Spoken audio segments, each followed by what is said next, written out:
will be a short series of visual snapshots. It's not an edited film, merely a series of shots aimed to give you just an impression of what life is like in Port Stanley at this moment in time.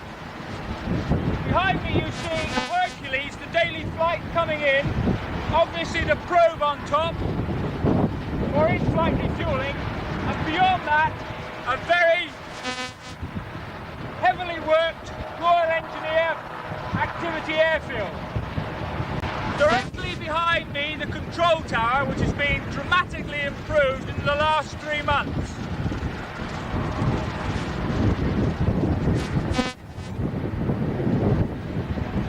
Okay, this aircraft was recovered from Port San Carlos water. It was actually shot down on D-Day. The pilot did a very good job of actually landing it in the water, but otherwise most of the perspex just smashed in the shots which caught the pilot.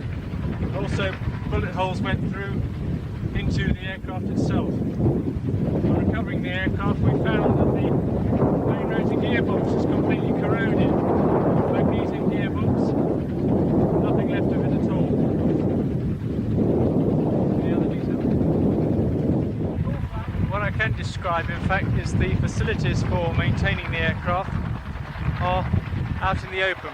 We've effectively been in field conditions for 3 months plus.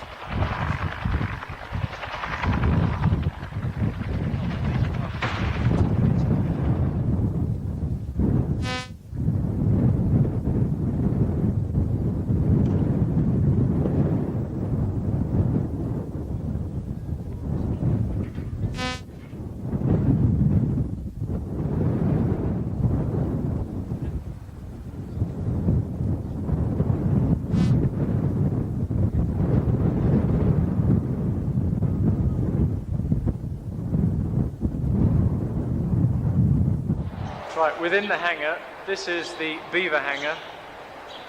During the war, the actual hangar was shot up by a Harrier, and we patched over most of the holes, but it still remains quite leaky. The power source is off the mains, but the majority of the lighting was shot out during the war, and we haven't had time to fix it yet.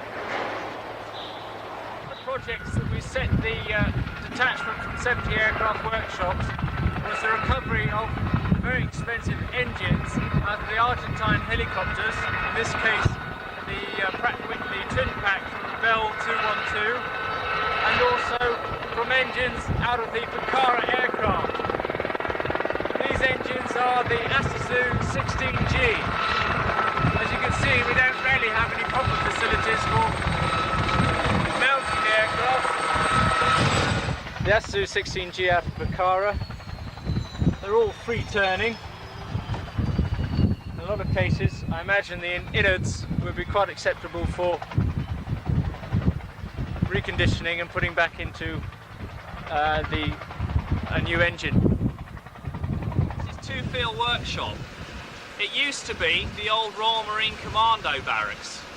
Unfortunately, on their advance into Stanley, they decided that they really didn't want to live here again, so they blasted the hell out of the place. When we arrived here to take over from Ten-Field Workshop, they'd done what little they could do in the time available, and so we set about firstly trying to rebuild our working and living accommodation, and then get on to more serious repairs for Liffey and our unit dependencies after we'd sorted the place out. See some panhard armoured cars.